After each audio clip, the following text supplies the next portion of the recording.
여러분 안녕하세요. 찐한 자기계발러들의 놀이터 닥치고 독서 TV에 오신 것을 환영합니다.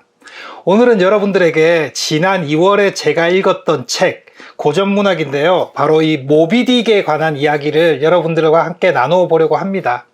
여러분들 혹시 모비딕 읽어보셨나요? 아마 직접 이 허먼 멜빌의 모비딕을 읽으신 분은 없을지라도 어떤 내용인지는 다들 잘 알고 있을 거라고 생각합니다. 그만큼 유명한 책이고 영화로도 만들어져서 우리에게 익숙한 스토리입니다. 참고로 어린 시절에 여러분들 보물섬이라고 하는 만화 보신 적 있을 겁니다. 그 만화를 보면 어깨에 앵무새를 항상 데리고 다니면서 한쪽 발은 의족인 선장이 나옵니다. 이 허먼 멜빌의 소설 모비딕에서도 선장이 나오는데 그 선장이 바로 의족을 차고 있습니다. 제가 찾아보지는 않았지만 아마 이 소설 모비딕에 나오는 선장 에이헤브를 오마주한 게 아닐까라는 생각이 듭니다. 그만큼 이 소설은 미국에서 굉장히 유명한 소설이고 비단 미국뿐만 아니라 전 세계에서 아주 많이 읽히는 고전 중의 고전이죠. 여러분들 요즘 스타벅스에서 커피 많이 드시는데 그 스타벅스라고 하는 그 이름의 그 스타벅이 이 소설에 나오는 1등 항해사의 이름이라는 것도 많이 알려져 있죠. 그만큼 이 소설의 내용은 현대판 오디세이아라고 불릴 만큼 멋진 항해에 대한 그 여정과 인간 본질의 그 모습을 잘 볼 수 있습니다. 오늘 제가 여러분들에게 특별히 이 모비딕이라는 소설을 소개시켜 드리고 싶은 이유는 제가 순차적으로 고전을 읽다 보니까 책들하고 기존에 알고 있던 그 역사가 겹쳐지는 부분이 있거든요. 이 소설은 1800년대 미국의 모습을 다루고 있고 그 당시 아직 석유가 나기 전, 그래서 사람들이 향유 고래의 머릿속에 있는 그 고래 기름을 통해서 세상에 불을 밝혀왔던 그 시기에 관한 이야기입니다. 미국의 발전이 시작되던 시기라고 할 수 있겠죠. 미국을 자본주의의 본산이라고 하듯 당시 이 고래라고 하는 이 포경 산업이 미국 전체에 돈을 좌지우지하고 있었습니다. 그래서 그 당시의 실상을 명확하게 보여주는 이 소설을 여러분들이 꼭 한번 읽어보셨으면 좋겠다는 생각에 오늘 이 책을 들고 나왔습니다. 제가 오늘 여러분들에게 이 책의 줄거리에 관해서 이야기할 건 아닙니다. 제가 이 책을 읽고 나서 느낀 점 위주로 간단하게 말씀을 드려볼까 합니다. 지금 제가 들고 있는 이 책은 열린 책들에서 나온 허먼 멜빌의 모비딕 상하권입니다. 이렇게 두 권으로 구성되어 있고 두 권은 전체 약 900페이지 정도 되는데 챕터가 잘 나누어져 있기 때문에 굉장히 속도감 있게 잘 읽힙니다. 물론 중간에 이 고래 산업에 대한 이야기가 많아서 다소 지루할 수도 있고 또한 그 포경선, 다시 말해 그 범선에 대한 이야기가 굉장히 자세하게 묘사되어 있기 때문에 당시 돛을 달아서 바람으로 가는 범선에 관심이 많으신 분이라면 굉장히 재미있게 읽으실 수 있습니다. 하지만 그렇지 않다 하더라도 전체적인 이 스토리 자체가 굉장히 재미있기 때문에 충분히 여러분들이 즐겁게 900페이지를 소화해내실 수 있을 거라고 기대합니다. 제가 이 책의 마지막 에필로그를 읽었을 때 온몸에 전율이 좀 돌았어요. 제가 수차례 언급한 적이 있지만 고전문학은 과거의 역사를 담고 있는 내용이 많기 때문에 저자의 양력과 그 시대의 연표가 소설을 이해하는 데 굉장히 도움이 됩니다.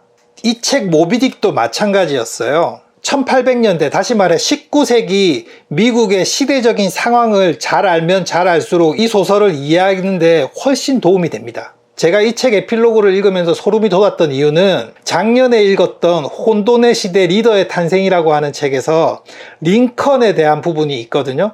그 링컨이 살았던 그 시기가 이 허먼 멜빌의 소설에서 이야기하는 시기와 딱 맞아 떨어집니다. 제가 혼돈의 시대 리더의 탄생이라는 책을 통해서 링컨에 대한 이해도가 굉장히 높아졌는데 그 책에서 이야기하고 있는 에이브럼 링컨의 시대적인 키워드였던 노예 해방이라는 키워드가 이 책의 저변에 흐르고 있었다는 사실입니다. 책을 읽을 때는 잘 이해하지 못했는데 에필로그에서 역자가 자세하게 설명해 놓은 그 부분에서 제가 무릎을 탁 쳤던 것이죠. 이렇게 전혀 다른 책이지만 미국 역사가 소설을 통해서 다시 한번 되새김질을 할 수 있게 해주었습니다.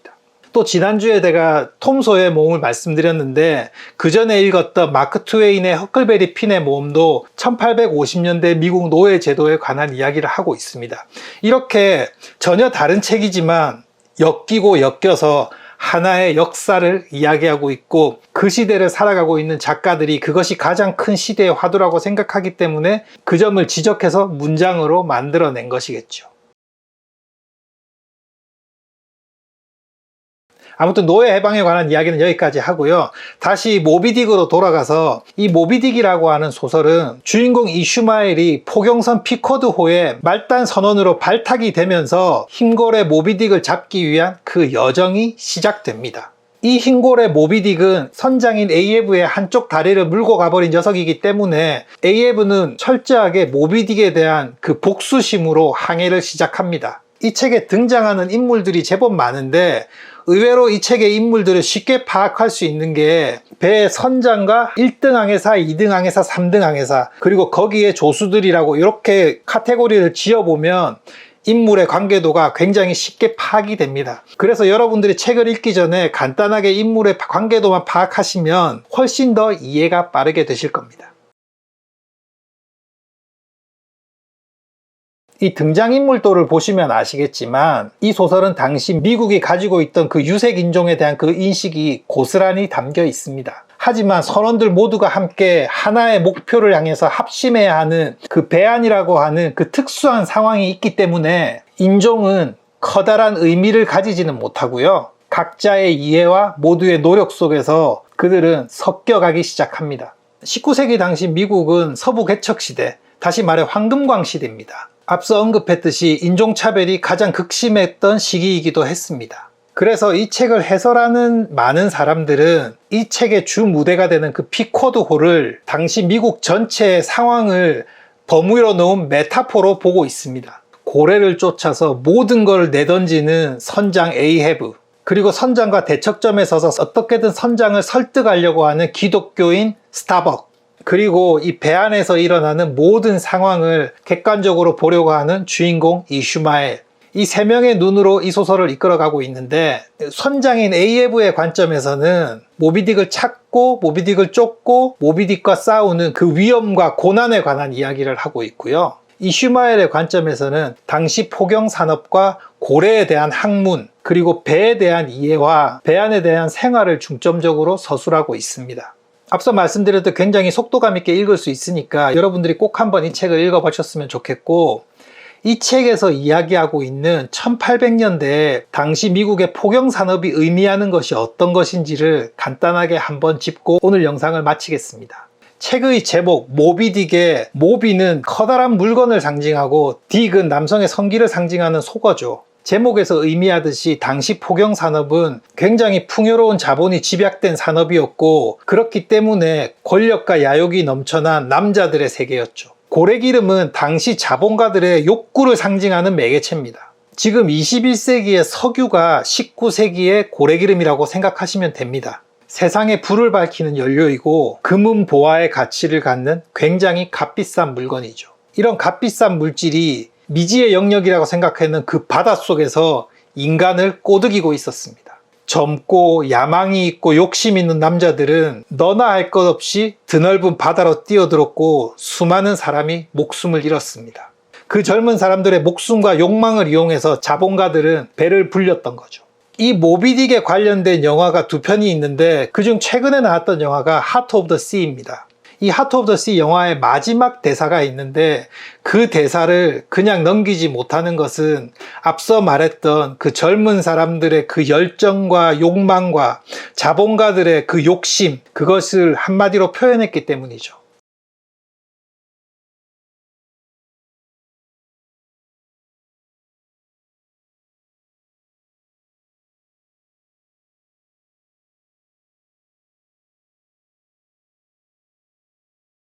젊은 사람들이 미지의 영역인 그 바다에 들어가서 자기 목숨을 담보해서 살아 돌아올지도 모르는 그런 상황을 겪다가 우리가 두 발로 서고 있는 땅을 팠더니 거기서 고래기름과 똑같은 기름이 나온다는 겁니다. 그래서 더 이상 우리는 위험한 바다로 나가지 않아도 된다라고 하는 그 의미를 이 영화의 마지막 대사에서 담고 있습니다.